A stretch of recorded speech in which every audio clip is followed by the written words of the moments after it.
mga kabinete, balu-baluktot ang daan. Paano pong maitutuwid? Lahat. Ha? Sabi nga kung ang presidente ay gusto po niya ang tuwid na daan, sana pagtulong-tulungan po natin at lahat sana ng balu-baluktot na daan ng mga kabinete ng ating presidente. Kapag ka nalaman sana ng ating presidente, si Baken, tanggalin. Sabi nga ni Duterte, kung ako,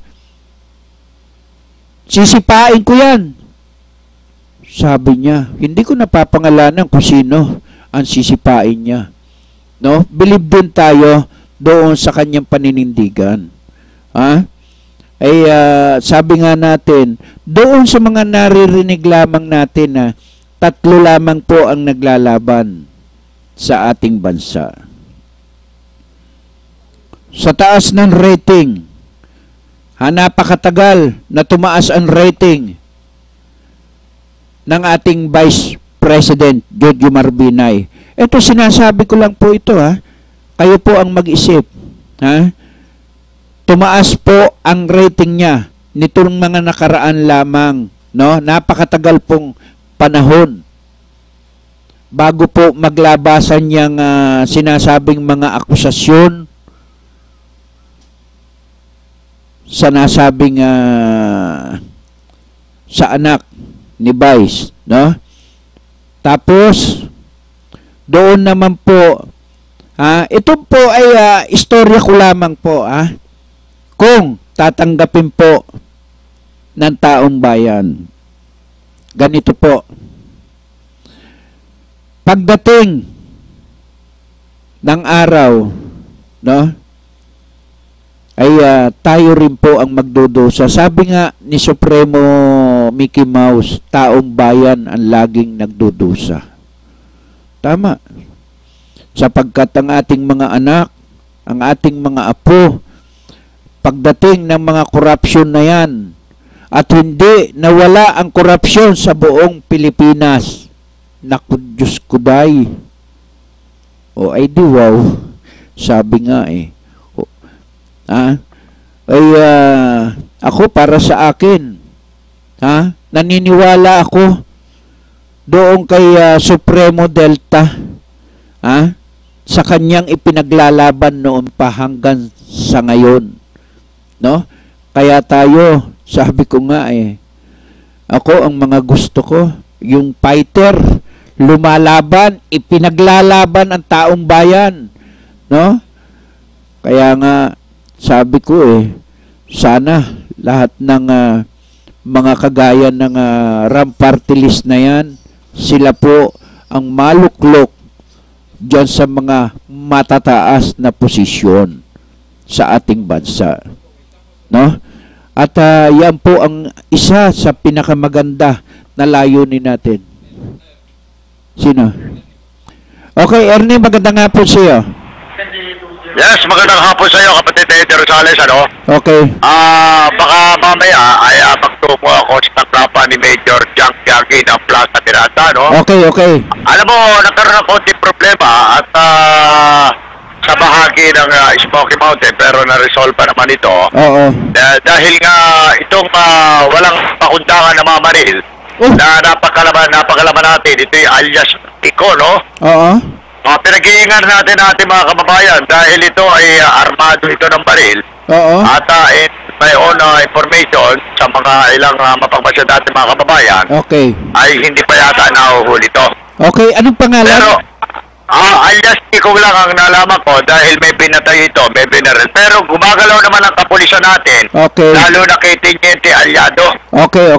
Dahil nga naiday nga sa atin na ako saan, 4 na po lamang ang pulis. Pero hindi naman lahat ito ay nandiyan dyan sa loob ng presinto. Correct ka dyan. Dahil ito dinidivide ito Oo.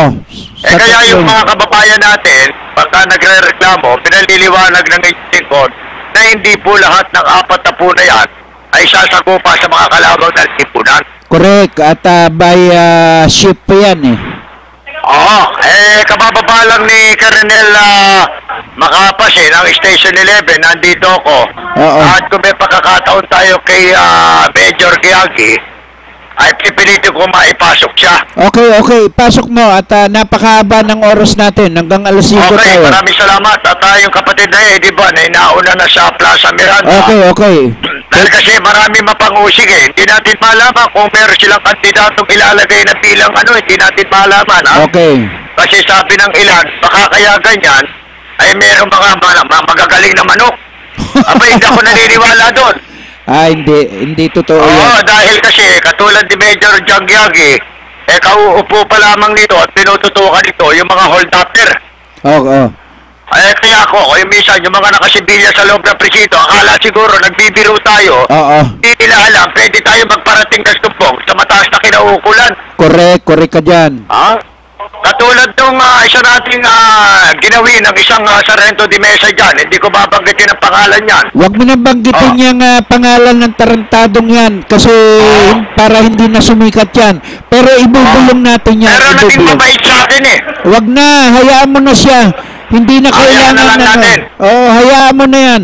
At baka mabasag ko lang lahat ang mga gamit dito sa opisina Pero kapatid Eddie Rosales, ilan lamang yan dahil kanina rito ayaw naman magpa-interview nitong mga nabiktima ng budol-budol. Okay.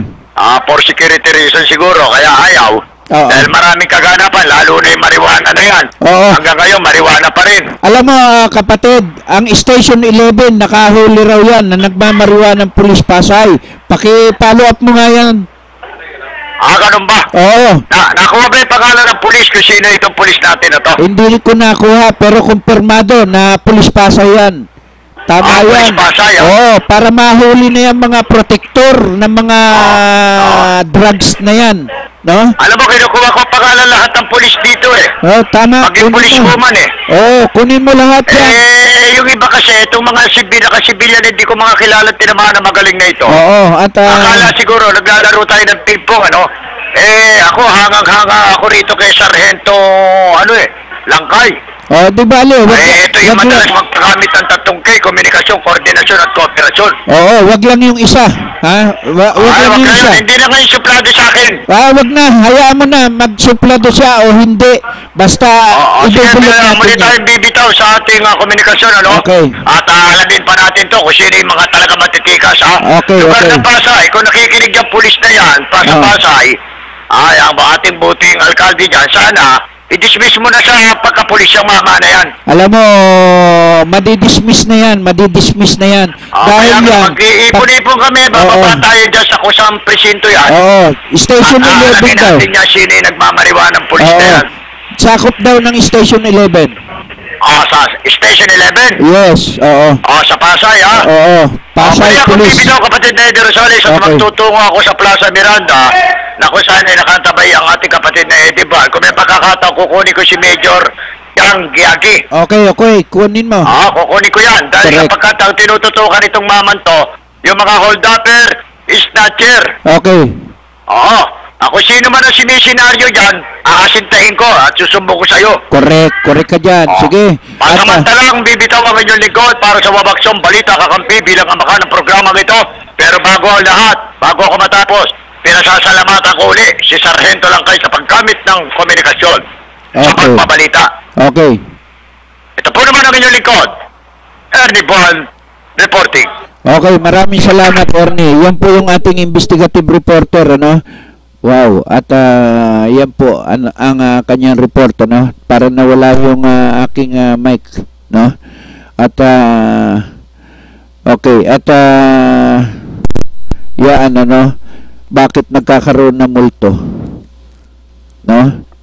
Ay dito ay sabi ko nga lahat ng mga nangyayari ngayon, ito ay pagsubok, At sabi ko nga mamaya lahat nung sabi nga natin doon sa krami, sa likod ng krami nung mag-raid, ay nahuli rin isang pulis.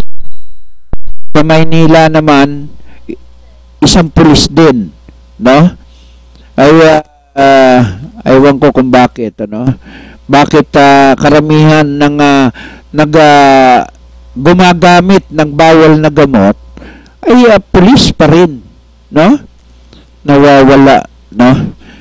Ay lagi tayong ayan, ayaw nang gumalaw yung aking picture, no?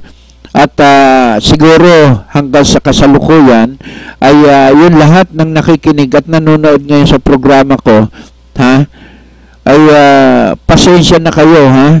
Dahil nung bakbakan namin yung corruption, pati dito nag-corrupt na eh, no?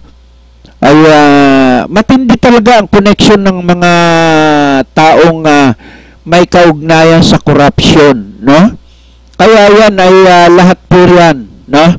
Sabi nga natin, sana isang araw yung nasabing idol po natin na si Supremo Delta ay makarating dito sa nasabing istasyon natin, ano? Ay para ito ay makamayan ko. At alam mo naman tayo, ha, dahil anak din tayo ng militar, no? At dati rin tayong militar, no? Ay ang hinahangaan natin dito yung mga hinahangaan natin dito, yung magagaling lumalaban sa corruption, no? Hindi po ito nagpapatalo Yun, ha? Yan ang sinasabi ko. Yan. Oo. Ayun.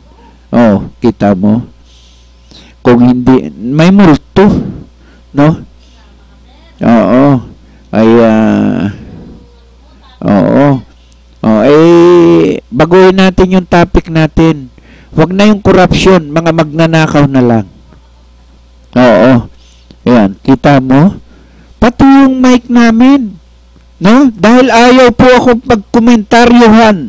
magkomentaryo ng mga magnanakaw, corruption sa ating bansa. Baguhin po natin ang topic, no? Ayan, may multo, no? Yung mga nasa bundok at saka nasa patag, pag nakarinig po ng ganyan, tiyak merong mumo. Ha? Kaya si Ernie Buwan lagi na lang yung umiikot doon. Yan ang multo sa Maynila na kinakatakutan, ha? Kapag ka nag-report 3K ang laging dala-dala niyan. Kooperasyon, koordinasyon, ano pa yung isa? Corruption. Corruption na naman. Sabi sa inyo At yung sabi nga ano ba yung kung nakikinig pa si Supremo Mickey Mouse ano bang pamagat yung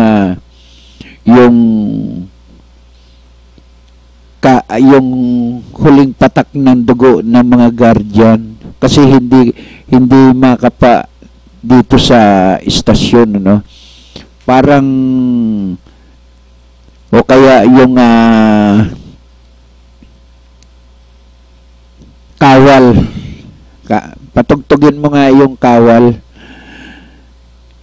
At yan, ano, kasi tayo kapag ka nakakarinig tayo, alam mo yung ating mga iniidolo yung mga kawal, yung mga pulis, yung mga bayani, no?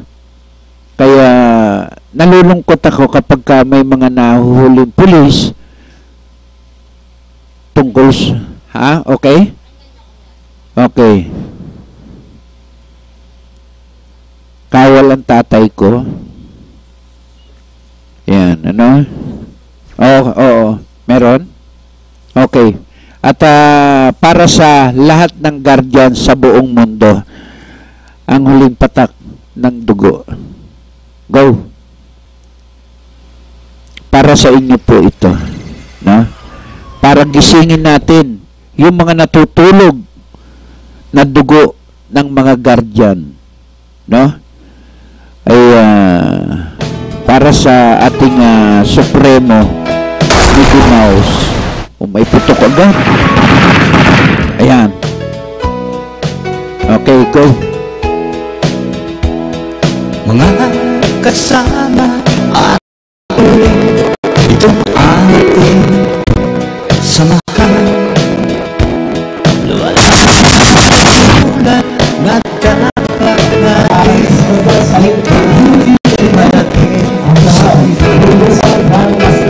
at darating pang henerasyon na tayo'y makakadyas.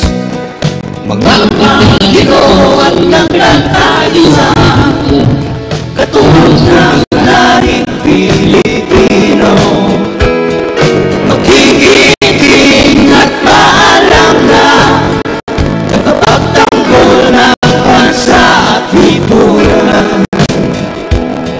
Yan ang mga Kailangan dahil mahulog kang na tayong kadyas ay pagkakaisa. Walang iwanan hanggang sa huling patak ng dugo. Mabuhay mga kadyas, mga Pilipino at nagkakaisa, katuwang ng lahing Pilipino. Magigiting at maalam na nakapagtanggol ng bansa at lipunan. Yan ang mga kadyas.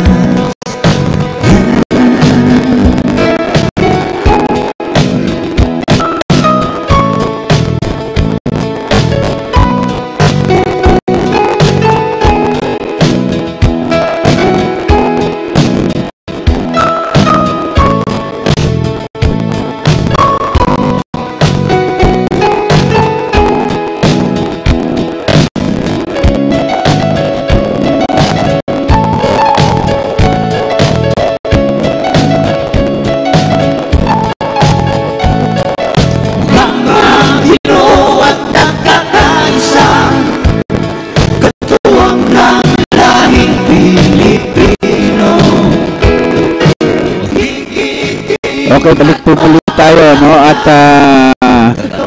yung para sa mga guardian po yan, no? At alay po ng programang ito yan para magising ang dugo ng mga guardian, no? Yung mga tulog na dugo ng mga guardian ay magising at mamulat muli, no? Kung may ay gusto po natin marinig po ninyo yan, no? At siyempre yung sa ating mga kasundaluhan naman ay yung ano ba yun, yung kanta ng bata, yung ang bayani ang tatay ko ba, yung lagi nating pinatutugtog dati, no? Nakalimutan ko yung pamagat niyan eh, no? Kawal ang tatay ko. Oo, yan, no? At habang hinahanap ng ating kasamahan, no? Yung kanta, yung kawal ang tatay ko, ay bigyan naman natin ng kaunting, uhugot tayo ng kaunting balita dito sa pahayagan, ano? At prove sa lagayan sa Baclaran, hiling, no? Hinikayat kahapon ng mga taong simbahan at mga vendors association sa Baclaran sa Parañaque kay Mayor Edwin Olivares na bumuo ng isang fact-finding committee para imbestigahan ang mga kawaning sangkot umano sa mga koleksyon sa lugar. Ito ay matapos umapila kay Olivares ang 8 presidente ng bawat vendors association na agad sibakin sa pwesto ang mga opisyales ng City Hall na miyembro ng Baclaran 7 Gang sa pinamumunuan ni alias Adam at Eb, no? Nabatid sa mga vendors tinatakot ng mga Baclaran 7 ang kanilang mga miyembro na umaabot sa halos 1,500 kapag hindi sila makapagbigay ng 300 kada araw sa sindikato na nagsimula noong Disyembre ng isang taon. Nauna rito, inatasan ni Olivares ang pulisya na linisin ang Baclaran hindi lamang sa mga operasyon ng mga sindikato na regular na nangongolekta ng mga tong mula sa mga illegal vendors, kundi maging sa lahat ng uri ng krimen o mga kawatan na nag-o-operate rito.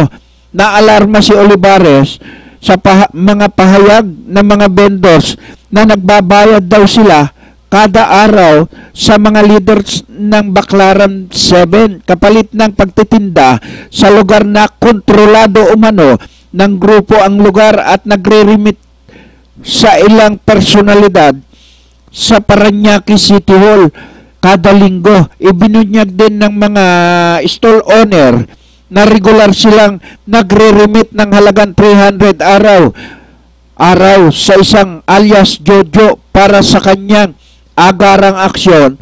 Nagtalaga din si Olivares ng tigapagsalita si Mar Jimenez, hepe ng Special Service Office, para agarang masagot ang paratang ng mga Baclaran vendors at iba pang isyo sa lungsod ng nasabing lugar. Yan po, no? Yan yung proof lagayan sa Baclaran. Hilig ng mga Vendors Association. Okay na? Okay, at parinig naman natin yung kawal ang tatay ko. Para sa guardian pa rin yan at sa mga military at police. Okay, go!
Okay, balik po muli tayo sa ating programang Wow Action Balita, no? Yung mga pinatugtog po natin na pahapyaw, no? At para sa buong guardian po yan, sa buong mundo, no? Sa mga kawal, no? Police, no? Sana po ang ating kapulisan ay wag po masira sa ating mga kababayan na umaasa po sa inyo ng na kayo mismo ng mga pulis at sundalo ay bibigyan nyo kami ng proteksyon, no? Sa lahat ng mga nangyayari sa ating bansa. Kasi ang mga sinumpaan po natin, mga tungkulin, na kapag ikaw ay pumasok ng isang pulis o ng isang sundalo, ano po ba yung unang layunin ng pulis? Number 1, paglingkuran ng taong bayan. Number 2, dapat walang kinikilingan. Ang batas po ay walang kinikilingan. Dapat pantay-pantay. Mayaman man o mahirap. Number 3,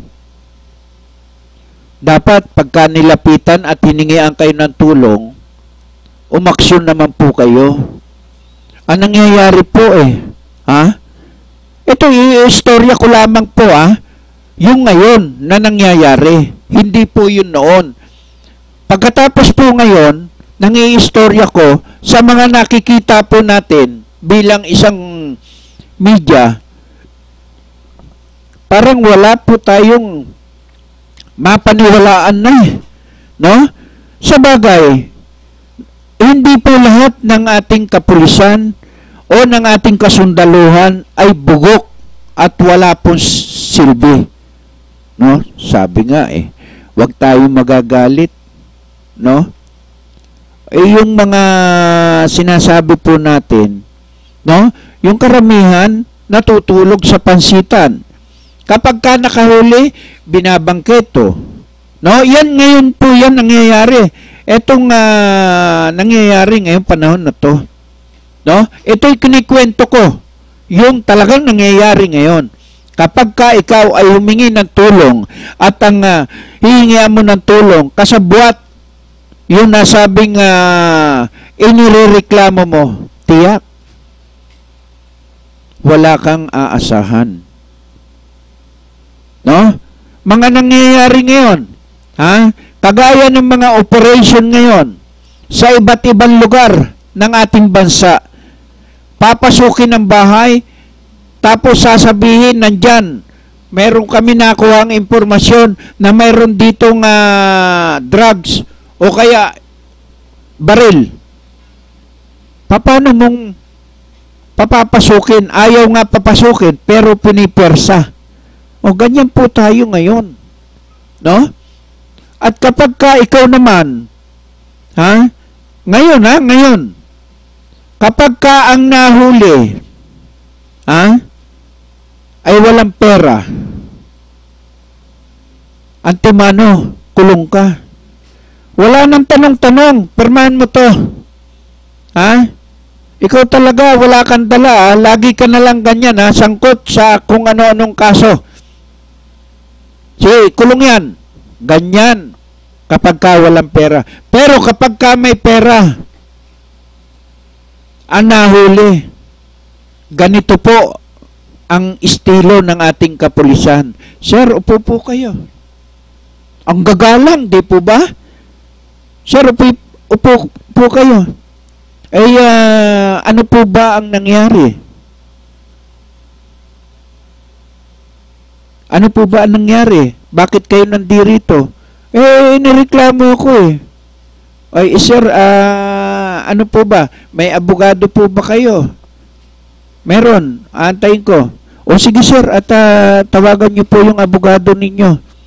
Ganyan po sila kabait kapag kamayaman. No? Halos hindi nila mahawakan. Pero, kapag yan, halimbawa, yung mahirap, hihingi halimbawa ng kaunting konsiderasyon, sir, pwede po bang makahingi ng tubig o nauawa ko? Aba, loko to Ginawa mo pa akong utusan Magtiis ka dyan, ginawa mo yan Pero kapag kamayaman, sir, pwede po bang maki-CR? O sige, sir. Ayan po, gusto nyo, samahan po natin. Pwede po bang makahingi ng tubig? Walang problema, sir. At bibili po tayo. Ako po, bibili po ako. Papabili po tayo. Ganyan kapag kamayaman. Kaya po ang timbangan natin ay hindi po pantay. Kaya naniniwala po ba kayo, mga kababayan ko, sa aking komentaryo, sa aking kinauupuan? No?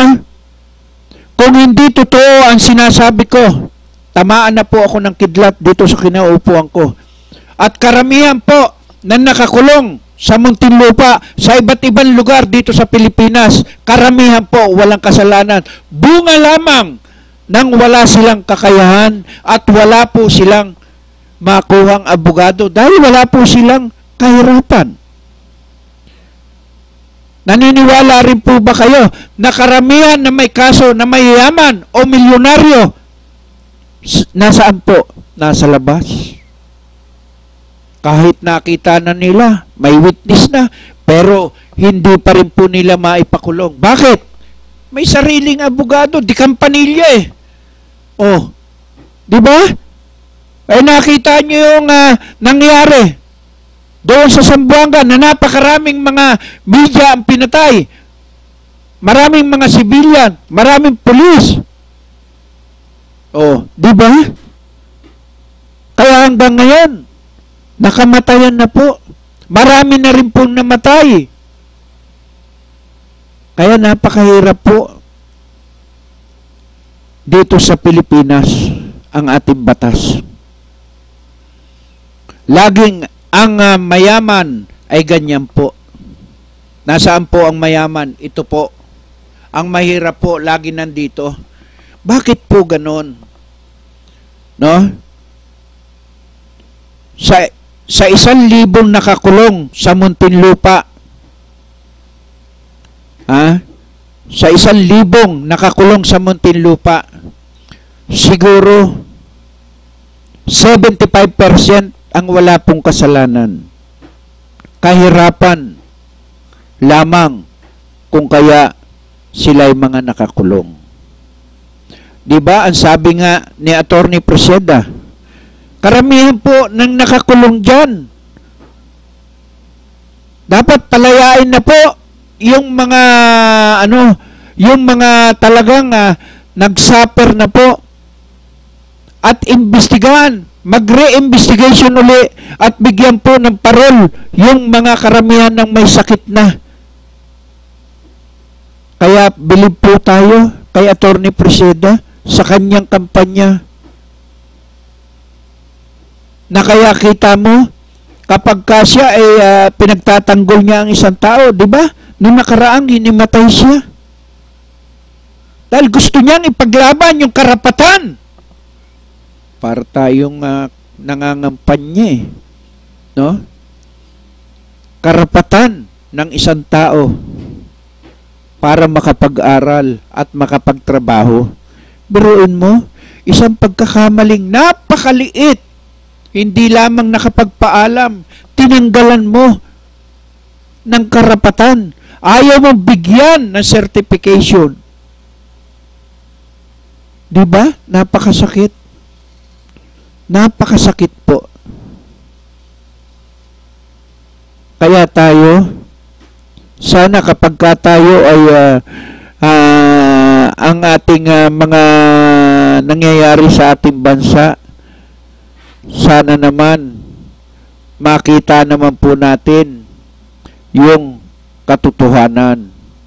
Huwag naman po tayo na yung kayo na lamang po ang pinapaniwalaan dahil marami po kayong mga pera.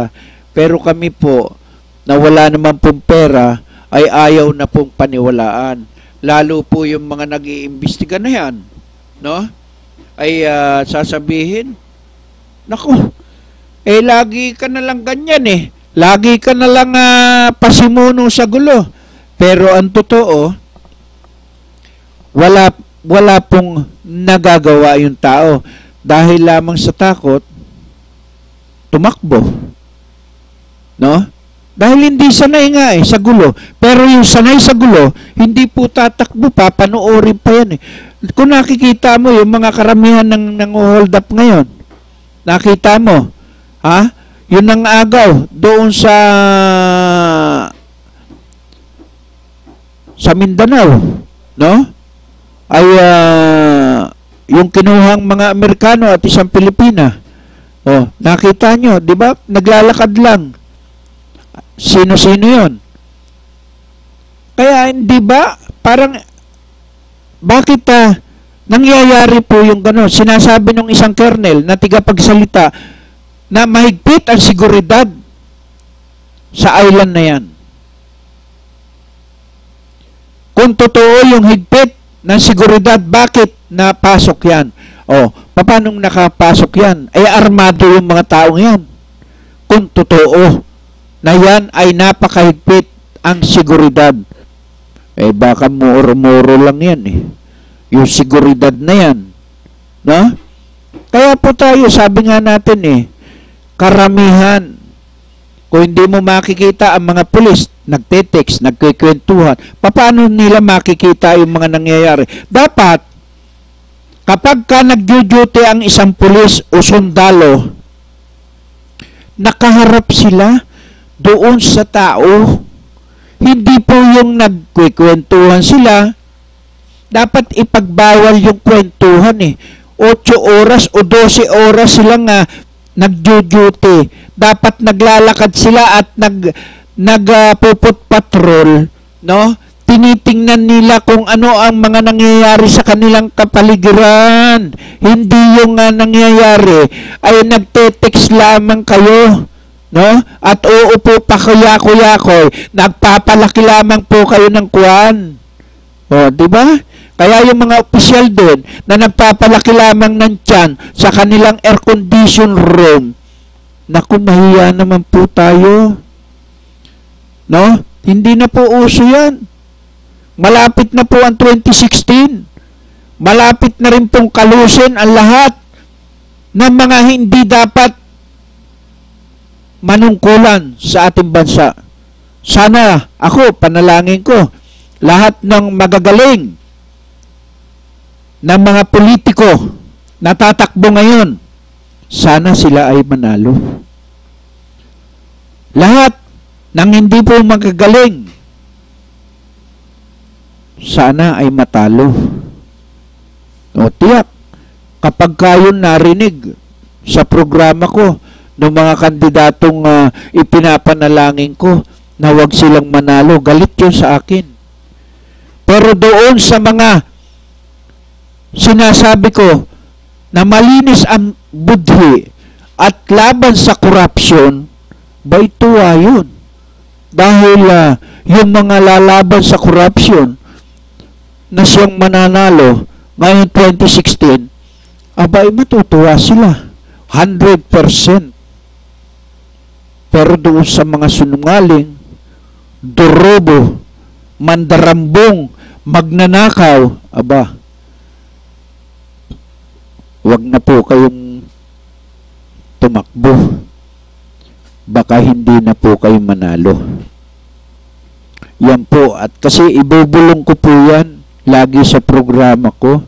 Ganito lang po ang bulong ko eh. No? Mga kababayan, matuto po tayo na basahin, usisain, imbestigahan ang lahat po ng tatakbo ngayon 2016. Huwag po tayong maniwala doon sa sabi-sabi. Huwag rin po tayong maniniwala na sila sa kanilang mga pangako ay tutupad sila. Pero kung tingnan nyo, kung sila ay mga nakapwesto ngayon at gumagawa ng kabutihan sa inyong lugar, aba, huwag nyo na pong palitan. Magagalit naman yung tatakbo ngayon na maiitim ang budhi, no? Na sinasabi ko, wag na silang palitan. Kaya ako sinasabi dahil maganda naman po ang kanilang ginagawa. Ngayon, doon naman po sa mga tatakbo ngayon na balak tumakbo, ano man ang kanilang takbuhin, senador, congressman, mayor, governor, vice mayor, kagawad, barangay captain, o party list. Party list. Piliin po natin kung sino-sino po yung dapat nating iboto sa party list. No? Napakaraming party list. Party dito, party doon. List lang naman ng list. Party list. No? Pero ito, nakakatiyak ang programang ito na ang sinasabi po natin, no? Ilan ang party list sa ating bansa? Marami po. Subukan nyo itong laban sa korupsyon. Oh. Diba? Dito nyo lamang po yan maririnig at sa iba't ibang istasyon o yung kanyang kanyang gustong maiparating sa ating mga kababayan na ang kanyang pagtakbo ay para sa ating mga kababayan na ayaw ng korupsyon. O, sino po ba yung laban sa korupsyon? Supremo, Delta, General Danilo Lim. O, yan, siya yung RAM party list. O, diba? Kaya, sabi nga natin na, dito sa programa natin, diretsahan po natin sinasabi, ako, kung ako bibigyan ng pagkakataon na ma-interview at makumbida yung RAM party list ni Supremo Delta Danilo Lim, General Danilo Lim, dito sa programa po, welcome po kayo, sir. No? Sumasaludo tayo dahil unang-una, laban po kayo sa corruption no? Marami naman po Sana, isa lang ang lumalaban sa corruption. Mula nung siya ay nasa military hanggang sa kasalukuyan nasa civilian na po siya, laban pa rin sa korupsyon. Ayaw niya ng anomalya. No? Kayo man, mga kababayan ko, gusto niyo ba ng anomalya? Di ba ayaw niyo? Ako, ayaw ko ng anomalya. Kaya gusto ko yung grupo niya. O siya mismo ang ilalagay ko number 1 sa puso ko, sa isipan ko, sa aking mga anak, sa aking mga kababayan. Siya talaga. Siya na nga. RAM. No? Number 1. Kaya sabi nga natin wala po tayong pakialam dyan sa mga tatakbong iba. Kung hindi, sabi nga natin mas maganda kung sila ay kung sila ang talagang kailangan na ang mga yan ay makarating agad sa ating programa, itong RAM party list, para mapanood ng ating mga kababayan maging sa ibang bansa, no? Ay tatalakay po tayo at lalabanan po natin ang korupsyon.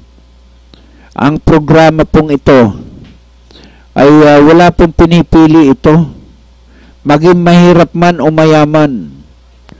Lalo pagdating sa korupsyon, ayaw po natin yan. Pero yung labanan ng korupsyon, number 1 po tayo dyan. No? Gustong-gusto po natin yan. Yung lumalaban sa korupsyon, lumalaban sa mga magnanakaw. Yan ang gustong-gusto po ng programang ito. Kaya paatras na po tayo ng paatras, ano? Kaya sana doon sa ibinigay ng mga impormasyon sa atin ni Supremo Mickey Mouse, no?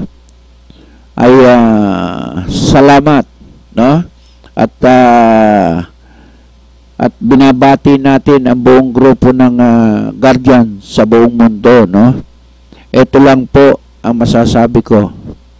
Number 1, sa puso ko. Yan, laban sa korupsyon. Para na sa ganon, mawala man ako sa ibabaw ng mundo, yun lahat ng mga kabataan, mga apo, mga anak, no, na lalaki, ay mayroon silang titingalain na lumalaban sa korupsyon. Okay, siyempre maraming salamat sa ating station manager, ano? Kay Ma'am Nicodemus, kay Sir Rizal, kay Risa, kay Ami, kay Alin, sa lahat ng staff ng kakampi, no? At siyempre, doon kay Ernie Buwan, no? At bagamat hindi na siya nakapasok ulit, ay kay Supremo Mickey Mouse at kay Supremo Delta. Sir, mabuhay po kayo. Thank you. At abangan nyo po sa susunod na Martes at Merkules ang programang Wow Action Balita alas 3 hanggang alas 5 po ng hapon. Magandang hapon po sa inyo lahat. Bye-bye.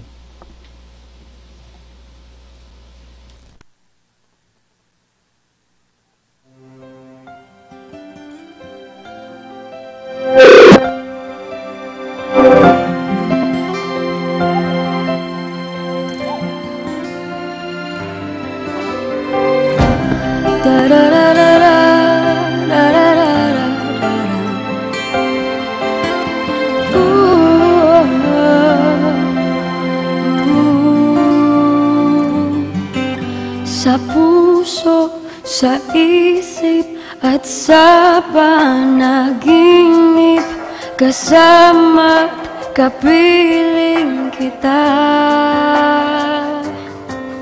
Laging mayroong bukas, laging may pag-asa, pagkat tuwina'y naandun ka. Malayo na, abot kang may nasaan ka na, aking padarama, pag-ibig na walang kasing ganda. Darating din ang umaga na dala-dala'y pag-asa, ang ngiti sa puso ay madarama.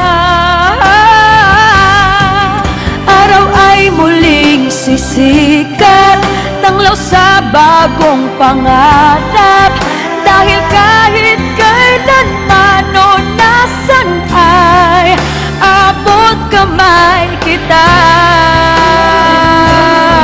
Sa pangungulilay, laging iniisip, naroon at naghihintay ka. Lungkot sa aking puso'y agad naglalaho, dahil alam kong nandyan ka.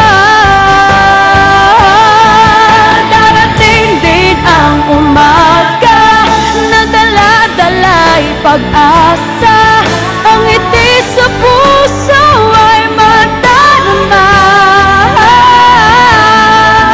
Araw ay muling sisikat, tanglaw sa bagong pangarap, dahil kahit kailanman o nasan ay abot kamay kita. Abot kamay kita.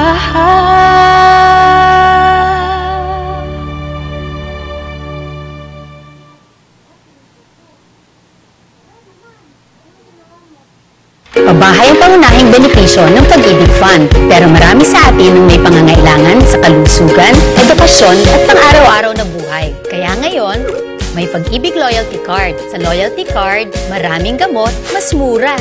Tuition fee, mas mababa. At LPG, bawas presyo. Simula pa lang ito ng maraming dagdag ginhawa ng Pag-ibig Loyalty Card. Patunay na naman, sa pag-ibig ang pinaghirapan may katuparan.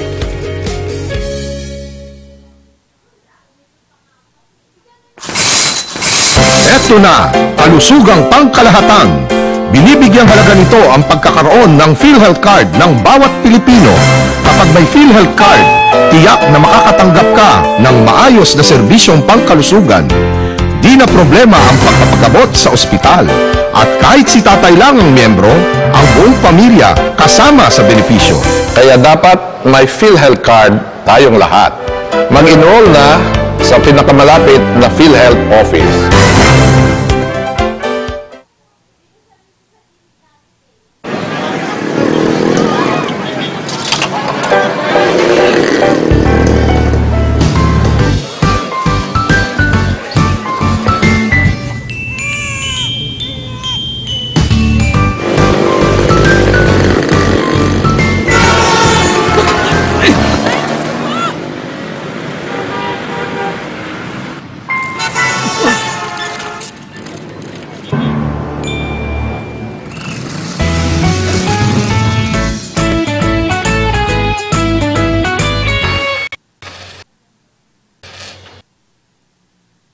Bilib kami sa'yo. Sa tuloy-tuloy mo hulog sa SSS, protektado ka at yung pamilya. Mag-member na.